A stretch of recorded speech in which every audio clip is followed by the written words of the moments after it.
Hello Cave Dwellers, it's that time of the month when I get to unbox all of the wonderful things that you've sent in, and there's so much on the table this month that I think we should just dive straight in if we're going to keep this video to any kind of watchable length. Let's clear the table and start opening the boxes.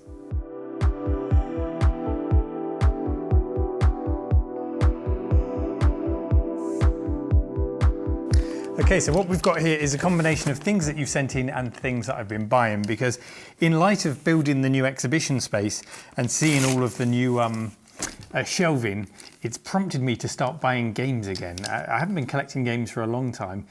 I know I'm going to be able to fill those shelves, but I've kind of used it as an excuse to go out and buy games. So there'll be a few games that I've bought here.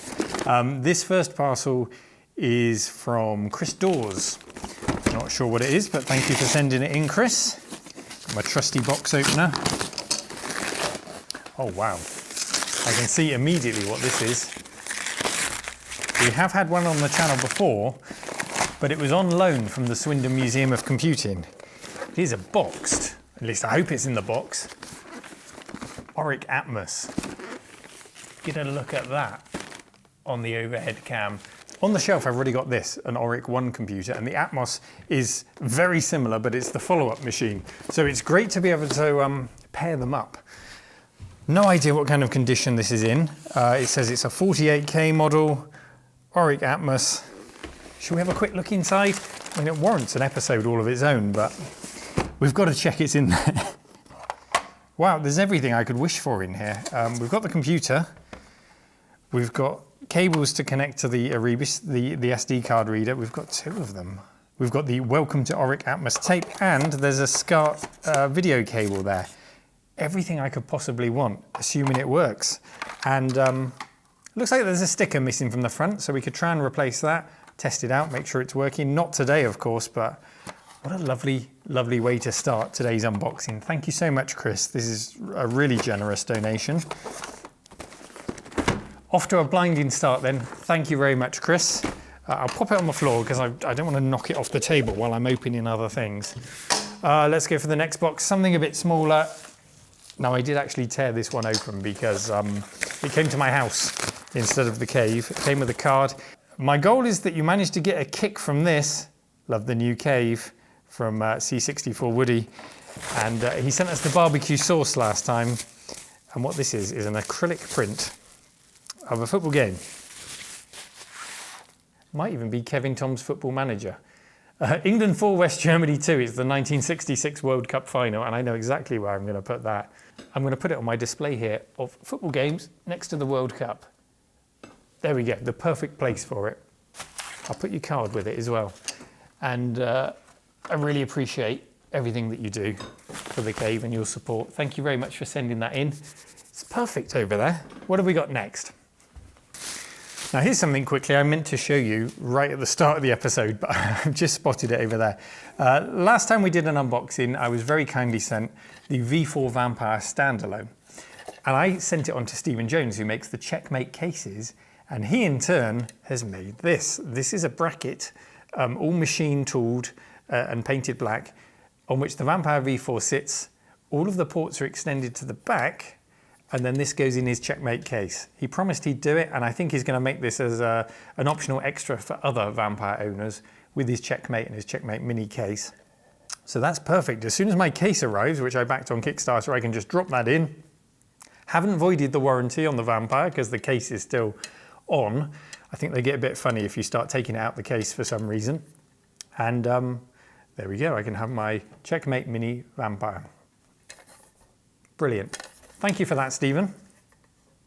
Oh, this is a heavy one, and this is from Andrew Birch. So, Andrew, thank you for sending this in. The edge of the box is split, so I can see exactly what this is. And he did say he was going to send them in. It is something I always love to receive, a big old box of magazines for the reading area that we're growing. And in this case, Acorn Electron magazines. Oh, that's a great cover. Can you see that? That's Spy v Spy on there. And there's also a note here. It says, "Hi Neil, here are the Electron user magazines I promised via Twitter. It will make me feel a little less guilty about charging you for some QL World magazines you bought off me on eBay. I never made the connection, but yeah, they're in the reading area as well. Always happy to pay for these things, but thank you so much for sending them in, Andy. It's very kind of you. Keep up the great work and look forward to maybe visiting the cave in the future. Yes, please do. The Acorn Electron you will probably see soon again on the channel. We've done a Trash to Treasure on it before, but I've got another one that needs to be refurbed, and we're working on that right now. So lovely selection of magazines. Dating back to January 1990 on that one. I didn't know they kept doing the Electron magazine quite that late. And then some from 87, 1984, that's more like when I'd expect to see it. But how about this? Get knitting on your Electron. Is that a demonstration you want to see on the channel? Neil knits with an 8-bit micro. I'm open to suggestions. Lovely addition to the reading corner. Thank you, Andy. Let's pop them safe over the side of the open boxes and grab the next thing. This just seems to be from eBay, so I'm guessing this is one of the things that I bought for myself. Let's see what it is. Yes, it is a little treat. I didn't actually play this game back in the day. This is Mega Traveller 2 in a slightly dented box, but we'll try and fix that. Got some lovely tips on the last live stream, tips on how to restore boxes that had got dented like this using magnets. And here's one that was properly crushed before I started, and now seems to be a lot better. Again, it's not perfect. Really useful method. So I'll recreate those in an episode soon, because all of the games that I want to put on display, well, not all of them, but a lot of them need a bit of a clean and a bit of a spruce up to look in their best condition. So I think that would be well worth doing. Mega Traveller, it just always interested me as a game. One of those role-playing strategy games. Oh, the size of this map.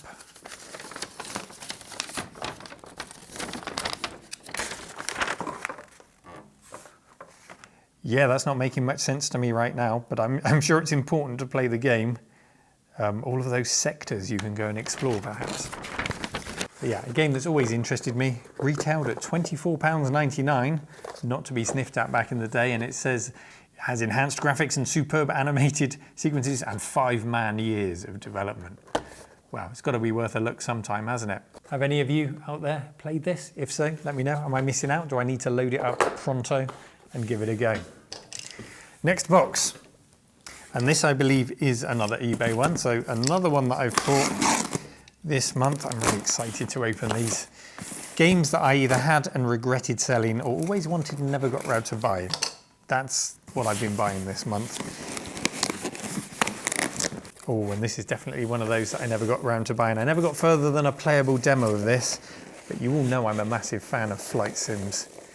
And this is a lovely copy of SU-27 Flanker, published by SSI.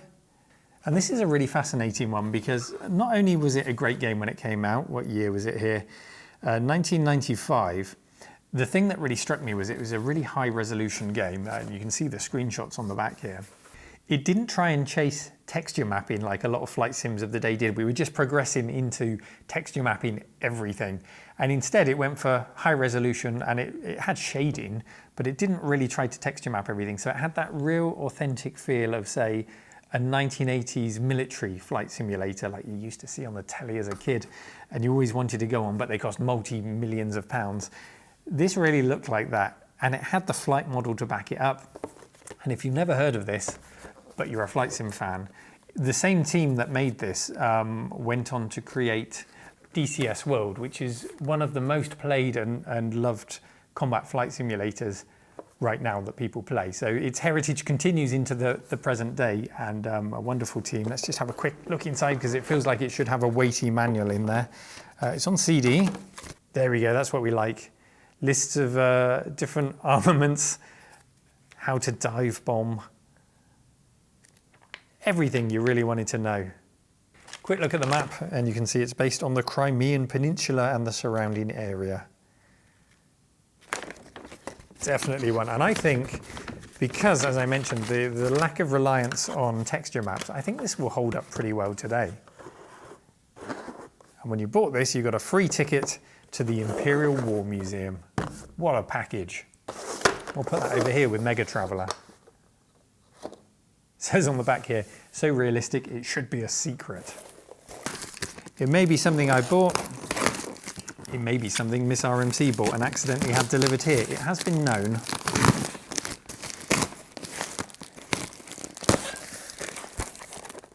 Oh no, this is definitely for me. Oh, look at that. Still with the price tag on, £69.95 from WH Smith's Sinclair ZX81. Boxed. Lovely thing to put on display. We'll have a quick look inside.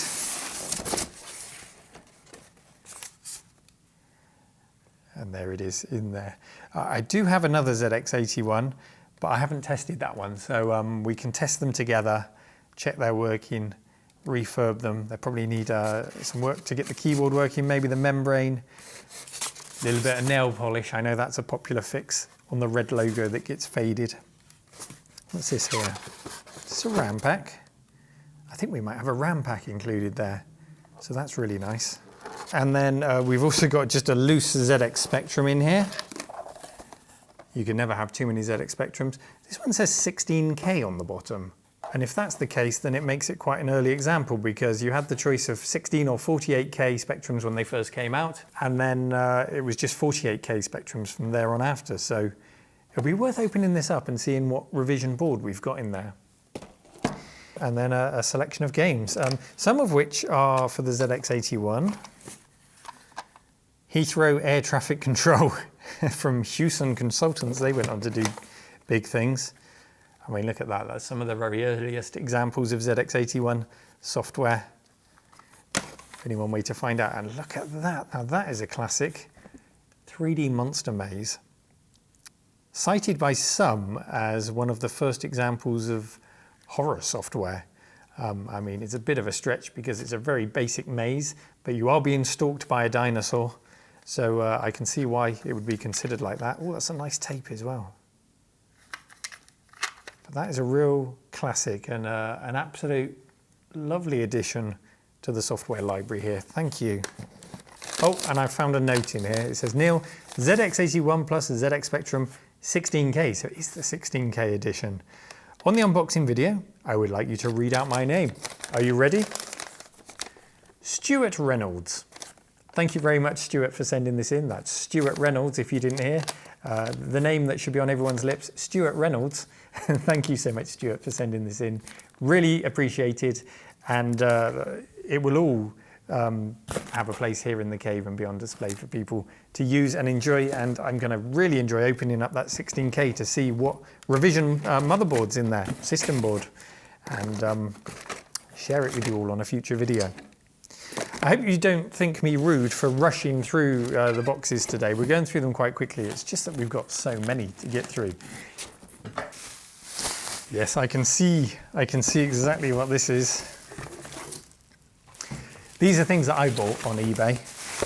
A game that I had and loved, and a game that I always wanted. And they've been very nicely packaged. This is how you package a game. You put it in a box that's the right size, lots of bubble wrap, you give it room to move around without getting damaged. Well done to this sender. And it is a lovely copy, shiny copy of Operation Stealth, also known as the Stealth Affair in the US. It was a James Bond branded game in the US, but not over here in the UK. This is how I remember it. Lovely Delphine Software adventure game. It was the follow-up to Future Wars, which you may also know. That's a really well-kept, good condition box. And oh, look at that, the games, the discs are even in little cellophane bags. I don't remember them coming in that when I bought them, so I think that's perhaps the seller just doing a really good job. Oh, I'll be buying from you again. In fact, I'll put a link to your store in the video description, because when you send games this well, you deserve a shout out for sure. And not much of a manual, but there is this, which I remember so well. This is the copy protection system. This shiny piece of card. A black and white version of it would appear on the screen, and then you would be expected to identify a square and choose the colour. And some of the colours are so similar, it was almost impossible The red and the pink, for example, they're practically the same colour. How are you supposed to identify those two? And yeah, I got it wrong so often, despite owning the game. One of those examples where owning a hooky copy was to your advantage, as it was so many times with these copy protection systems. Oh, I've just had massive nostalgia flicking through this manual. It's got these lovely drawings of an attaché case and a James Bond style watch and pen. It really is James Bond in everything but name, because that's how it was designed. They just had the name omitted over here. Such a great game. Oh, and it says coming soon, Cruise for a Corpse. That was the next game. Cruise for a Corpse, which used that rotoscoped style graphics to make a Poirot style murder mystery game. So that I'm really pleased to have in such great condition in the collection. And that to the games corner there. And now this is one that I never had. Keith the Thief. Did any of you have this or play it? I understand it's quite well regarded. A Boy and His Lockpick by Andy Gavin and Jason Rubin. The dangerous adventures, daring exploits and delinquent behaviour of Keith the Thief. Oh, and this has got a hideous copy protection system as well. If we go in here, we've got black text on red paper. Really hard to read. I'm not sure it was any easier to read in my youth either. I can't blame old age for this. It's just a horrible copy protection system.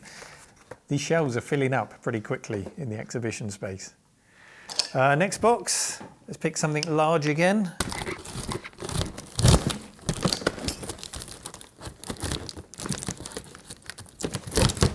Something that we restored very recently on the channel. And another one's come along. It's an Atari. It's not a 2600, it's a video computer system. So I don't know if that makes this an earlier model. It's a 6-switcher. There was a satisfying clunk the first time I pressed it, and now it's a bit floppier. But because we've restored one recently, with the help of Mark on the channel, he's going to have plenty of advice on helping me to restore this.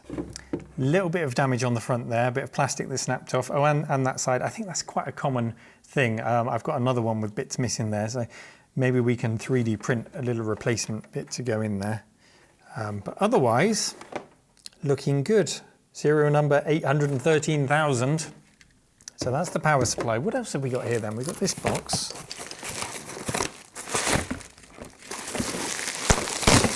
Oh, now this is really useful. Some joysticks to go with it. And I only had one until now. Now I've got 3. And this is interesting because the one we refurbished with Mark had white dots around the joystick. And these ones have orange, which matches the orange that goes around here, which just like the one we refurbished recently is missing. We had to touch that up and put the orange back on there. So this does confirm that the joystick should be orange, and I'm guessing the white ones came from a later model of Atari console. So now we've got the genuine article. Bit dirty. I'm happy to clean them up, take them apart, service them, restore the orange dots around there, and I think we can have a nicer example than Mark's by the time we've finished with this. Don't tell him. We'll do it on the sly, and then when he turns up with his Atari next time, we can have a better one. Thank you, Duncan. Oh, cartridges. Some really nice examples as well. We've got Pac-Man, we've got Mario Brothers, Moon Patrol and Battle Zone. More envelopes. It's really well packaged. Thank you, Duncan. Oh, and there's more cartridges. Defender, now that's a stone cold classic. On every system you play it on. Asteroids. And we've even got the manual for Asteroids. These things so commonly thrown away. It's such a common thing with console systems to throw away the boxes and the manuals, or they just get crushed because they were just piddly bits of cardboard. But here we go, we've got the manual for Asteroids. Put that with the games, and the final envelope is another cartridge. Space Invaders, and that's been put separate because the label's just come off the end there, so I'm sure we can stick that back on. So within the space of one box, I've got a classic Atari 2600 or VCS selection of games, 2 joysticks, everything I could want to enjoy that experience with an Atari VCS. Thank you so much, Duncan. Very kind of you. We're having an amazing session so far. We've got the Auric Atmos, the Spectrums, the VCS. Wow. And there's still a huge power to get through.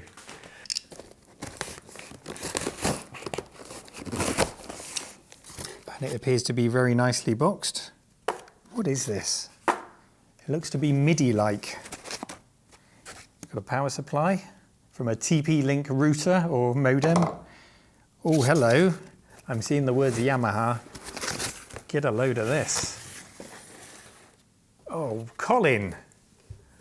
This is incredible. This is a Yamaha MU80 MIDI device, which will look lovely with my other MIDI devices. There's something about us retro collectors. I know that LGR is famous for his MIDI towers, and more recently he's been doing some incredible synth stuff.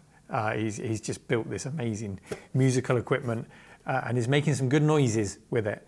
And I think we're all lured to that same creative thing, that creative aspect of making music with these old computers and with devices.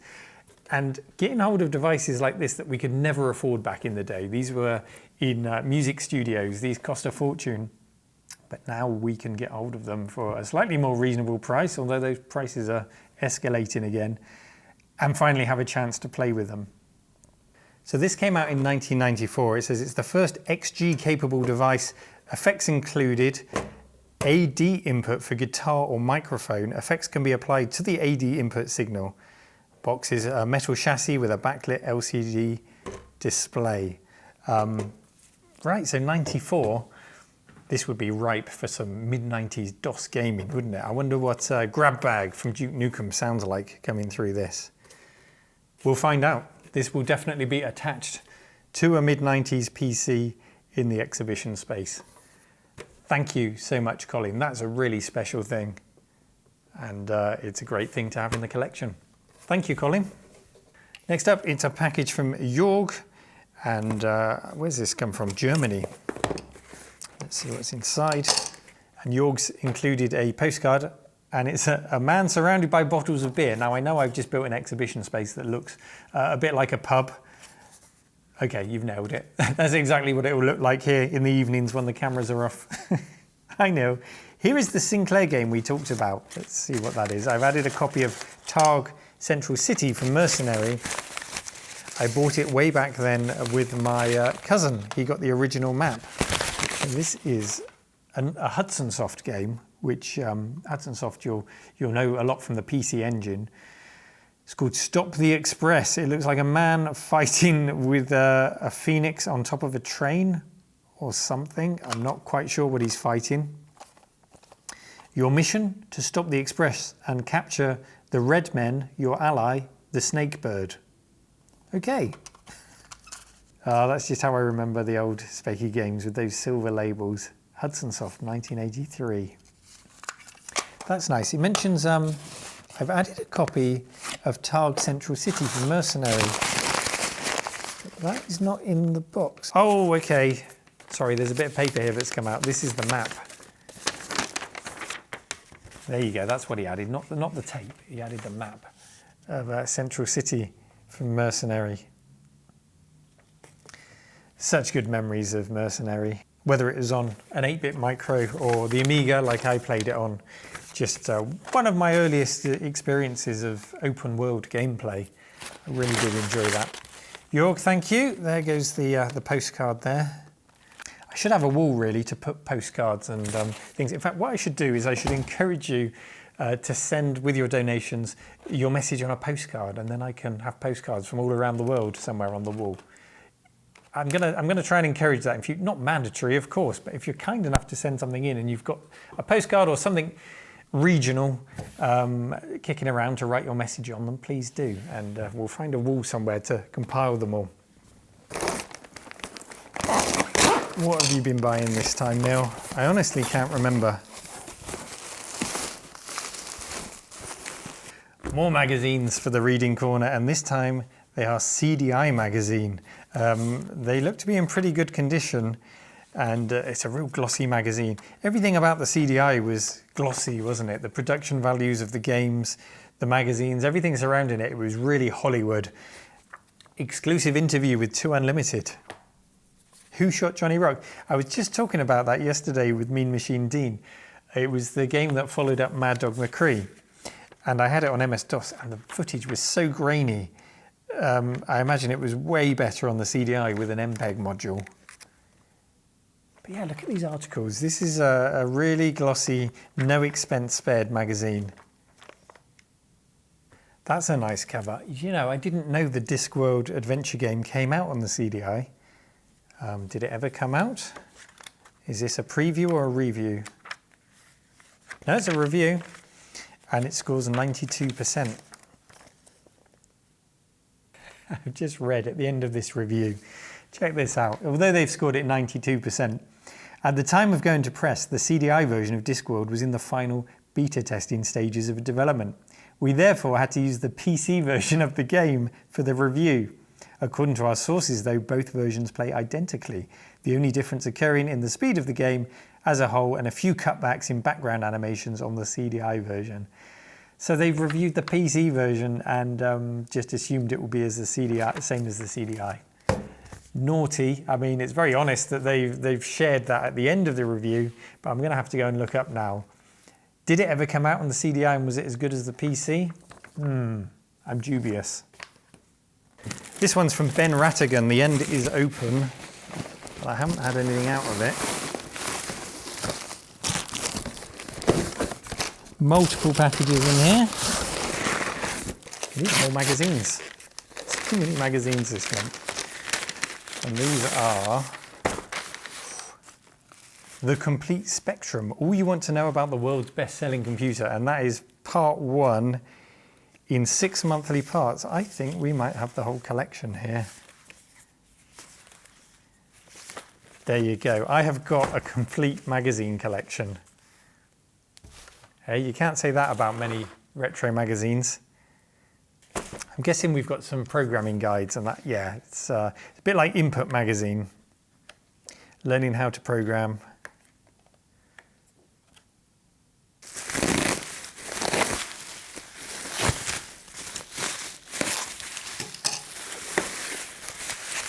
Oh, it's a Sony Hitbit MSX computer. And a lovely example too. Speaking of MSXs, I've seen that Hoffman, the Amiga musician and demo maker and programmer extraordinaire, get a look at that. He's currently converting the MSX version of Metal Gear over to the Amiga computers, and he was on Amiga Bill's stream recently playing the beta version of the game. He hasn't finished it yet, but it's come along brilliantly. And I tell you what, if that came out back in the lifetime of the Amiga 500, it would have been a smash hit. And this is the computer it started on. And this is a really lovely example. I've had the Yamaha MSX on the channel before. We did the music making with that before. But this, oh, it's just a classic example, isn't it? I think we're missing a screw on one corner. And there's a screw here that's a bit too long. It's just created a bulge, but I think we can push that back in with a bit of heat. Otherwise, it looks to be nice. Well, that feels quite nice to type on. So that is one to go in the queue to open up, check out, make sure it's in good order, recap. Oh, it's got RGB SCAR output. So no modifications needed to get good output from this. What a nice machine. Thank you, Ben, for the machine and for the magazines. This is from Velociraptor Dave, and Dave is really naughty because when I was exploring eBay buying these games, chatting about games I used to have in my youth, he was slyly doing the same on my behalf. And then one day he sent me a message saying, Neil, don't buy these because I bought them for you and I'm going to send them down to you. And there are 2 games, one that really defined my 90s PC ownership, which I can see on the top of the box there. Carmageddon. Just a wonderful, wonderful game that is one of the earliest examples of games that I had that then got a 3DFX patch for 3D acceleration. You'll hear me rave about this game a lot because it's a great game without the 3D acceleration. But once you've got that 3D acceleration added, it's just took it to a whole nother level. And for a period, it was a game that no console could touch. in my eyes. There was nothing that compared to it. And yeah, just a game that I had a huge amount of fun with. So thank you very much, Dave. Love having that back on the shelf again. And another one which I used to play an awful lot on my Amiga 500. Good old Elvira, Mistress of the Dark. This is the adventure game, not the action game. It came in 2 versions. And caution, contains blood-curdling graphics. Now I picked this up. Oh, we've got more copy protection. Now I picked this up back in the early 90s at an expo. I think I paid £8 for it, brand new at an expo. And I know on eBay, this is not cheap to get hold of. So Dave, you've gone above and beyond. You've been amazing, mate. Thank you very much for sending this in. And this is what the copy protection is all about. You've got the red screen to look through, and then you've got red text mixed in with other colored text here. And I don't know if you can see that through the camera. Probably not. I'll get you a close-up. And you can see you can make out the text there, different spells I think they are for the copy protection. Set yourself down in a darkened room on a late night. It's got a really eerie atmosphere. Use a hard disk installed version rather than one that's always loading from disk. You can install it from the disks onto your system. And there's just some chilling graphics and sound effects and a great story. And it's just, everyone should play this once. Go and give it a try. Thank you so much, Dave. Look at this collection of games we've got this month. Just brilliant. Oh, I love big box games. We've got 3 more to open. We're really getting through them now. This is, I think, another eBay purchase.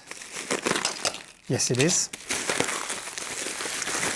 And this, you'll probably be able to see through the packaging already, complements the thing I think we opened first on this episode, which was Mega Traveller 2, Mega Traveller 1.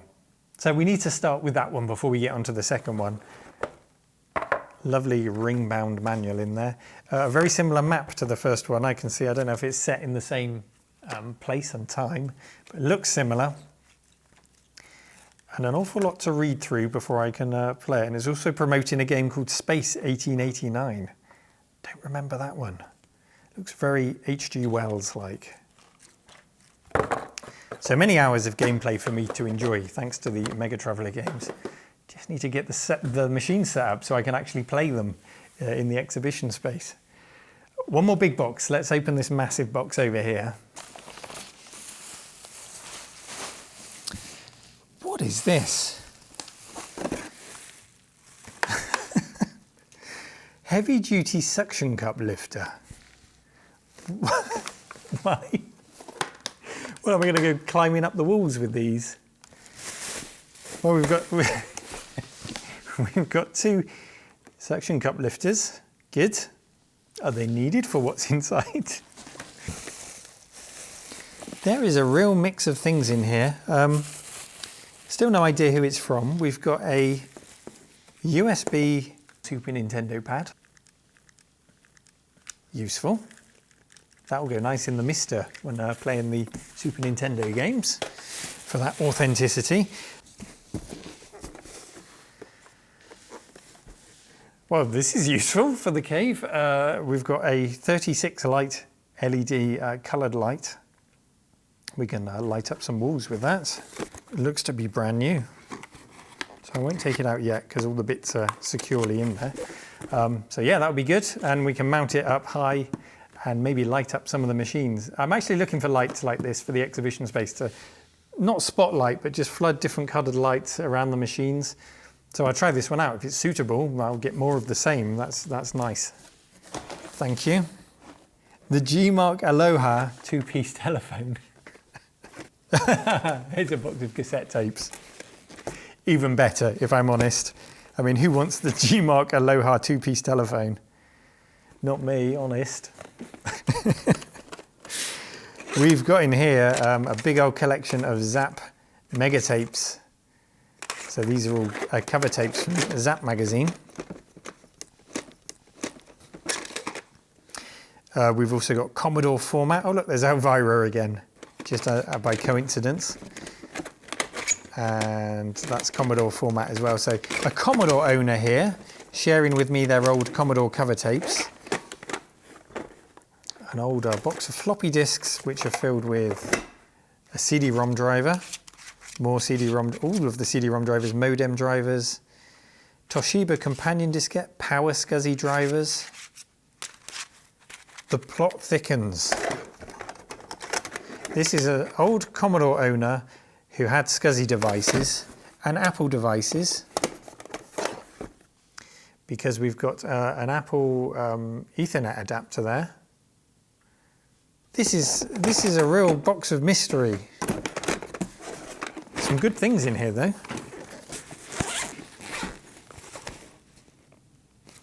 Oh, hello. Look what we've got in here. The Apple bits make sense now. We've got an Apple PowerBook G4 with a Leopard, OS X Leopard.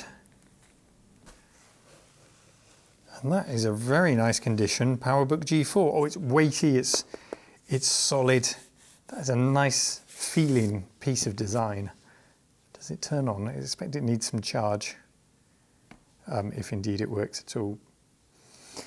Well, one to figure out. I don't have one of those in the collection, but what a beautiful thing that is. Whether you're an Apple fan or not, you've got to appreciate the design of some of their products. That is lovely. Let's put that safe. So, it's a Toshiba branded bag. Is that what we've got in here? Look at that, a little Toshiba CD-ROM drive. Oh, you must have been pretty swish to have owned that back in the day. No idea as to what speed it runs at, but it's a CD400A. So if I can find out, I'll pop on the screen some details about this, but that's a nice little portable thing. And then a Toshiba T4900 CT. It's worlds away from the sleek design of the PowerBook and years away from when it came out, let's be honest. These are not in the same category, but we've got a built-in floppy drive. Oh, we've got a little LCD display there. I imagine that shows you your battery life and things like that. No sign of power, but if there's even a battery in there, which I think there is there, it's probably dead long ago, so we'll have to plug it into the mains at least. And we've got it in the original executive bag. No expense spared. I can work from home now. A huge thank you for sending this in. You confused me at first with the suction cups, the suction cup lifters. Hey, I'll find a use for them, I'm sure. But just so much good stuff. I've spread it all over the place because there was so much of it. Right, in amongst this mess, I think there's one more parcel. Here it is. It's a tube and it's come from Ireland, from Mr. Sweeney, who contacted me and told me what they had. And I said, yes, I would absolutely love these. You can probably guess what they are by the shape of the tube. This is a huge selection, far more than I was ever expecting, of posters from video games. And you can see a lot of them have got marks where they've had blue tack or double-sided sticky tape and they've been on walls. Just the very first one I opened there, Silent Service from Microprose. I don't remember seeing that back in the day. I mean, I know the game, but I don't remember seeing the posters for them. I want to get that framed straight away and up on the cave. I found a letter rolled in the second batch. It says, hi Neil, thanks for agreeing to give a new home to these game posters I've held on since the early 80s. So they are all the genuine article. In the summer of, I think, 1983, as a 13-year-old, I purchased my first computer, a Sinclair ZX Spectrum 16K, using money earned from my summer job, back when child labour wasn't frowned upon. After spending hours on the included Horizons cassette, decoding the key combinations needed to access all of the keyboard functions on my bedroom 14-inch black and white television, I learned of the Jetpack game through Crash magazine. Fantastic game by Ultimate Play the Game. Living in the west of Ireland at the time and unable to find in the local computer shop, I purchased Jetpack by mail order directly from Ultimate Play the Game in Ashby de la Zouch. It was the first of several mail orders I placed with the Ultimate games. For years following, Ultimate sent me posters of their own and other computer games, which subsequently adorned my walls. So these have all been sent by Ultimate Play the Game. What a piece of heritage and history. Amazing. You'll find remnants of various adhesives on the corners. From the Spectrum, I moved on to the Amstrad CPC 464, also fondly regarded by you, yes it is, and the 6128 until my first PC, which was a Packard Bell. We've had a very similar history. It really is a treat to relive those wonder years. Through you and your channel, your fondness for the tech days is evident in your dulcet tones. Do I give it away that much? How much I love this stuff. Wishing you all the best, take care. I realise the YouTube animal can be a hungry beast. Yours in retro. Declan Sweeney. So I'm going to keep that letter as well to go with it all. Wow, so these posters, let's go through some more of them. Pass through the offices of Ultimate Play the Game, who went on to become Rare, of course. Yeah, these need to go through the scanner, don't they? These need to be preserved. What a find these are.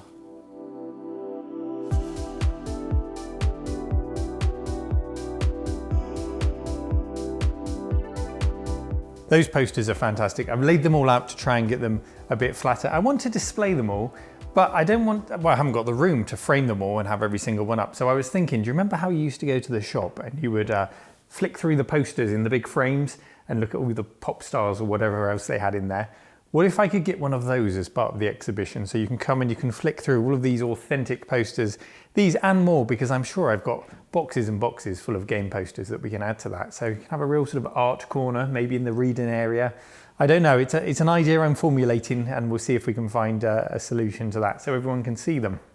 You've been incredibly generous this month. I must say a quick sorry to the big box that had the Apple PowerBook G4 in there, because I don't know who it's from and I can't find any correspondence to say who it's from. I remember talking to them, but I just can't find the correspondence. So I'm really, really sorry, and I'll give you a big thank you if you reach out and give me a poke. And I say a big thank you in the next unboxing video. So sorry about that. There's one other thing. Look at these. These are really interesting. These were kindly sent to me by Matthew. These are Mastertronic software boxes. Now, you wouldn't have ever seen these unless you worked in a shop, because they're the boxes, I'm assuming they're the boxes that the cassette tapes were distributed in to go out to shops. You've got that iconic Mastertronic logo on there, iconic at least for us Brits. I don't think it would be recognised much further afield, maybe across Europe. But yeah, you wouldn't have seen these unless you worked in a shop. So these are really interesting and a nice thing to display. It's amazing that they still exist in some way. Thank you as always for watching. I hope you enjoyed today's extra bumper long episode and you enjoyed unboxing these things with me. As always, take care and I'll see you next time. Bye bye.